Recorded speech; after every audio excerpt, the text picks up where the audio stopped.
बिस्मिल्लाहिर्रहमानिर्रहीम अल्लाहुम्मा सल्ली अला मुहम्मदिन कमा तुहिब्बु व तर्ज़ा लहू। व्यूअर्स, वर्ल्ड शेयर टीवी में खुशामदीद।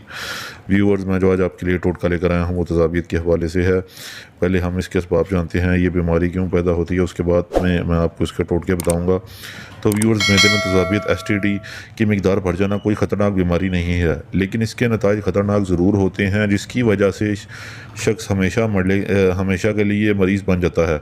जो लोग बाहमी बरअक्स चीज़ें जैसे दूध और मछली का एक साल इस्तेमाल करते हैं, आलूदा या तुर्श चीज़ों का इस्तेमाल ज़्यादा करते हैं, उनको ये बीमारी हो जाती है। उसके अलावा ठीक से खाना हज़म ना होना, काहली, सुस्ती, खाना खाने के फ़ौरन बाद काम करना वगैरह के बायस भी तज़ाबियत बनने लगती है। ज़्यादा तंबाकू नोशी करने वाले लोगों को भी ये बीमारी लग जाती है।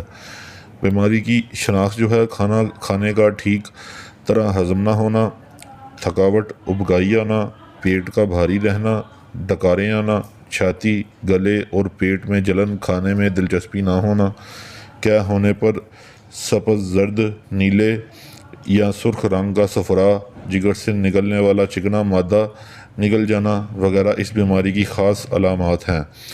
तो चलते हैं व्यूअर्स इसके सद्देबाब की तरफ।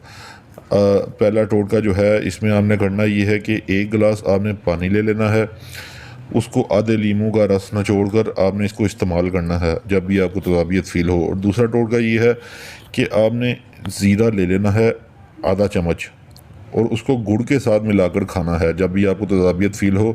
तो इंशाअल्लाह ये मर्ज़ जो है जड़ से ख़त्म हो जाएगा। तो उम्मीद करता हूँ व्यूअर्स, मेरी आज की रेमेडी आपको पसंद आई होगी। मिलते हैं आपसे नेक्स्ट वीडियो के अंदर, तब तक के लिए मुझे इजाज़त दीजिए। अस्सलामु अलैकुम।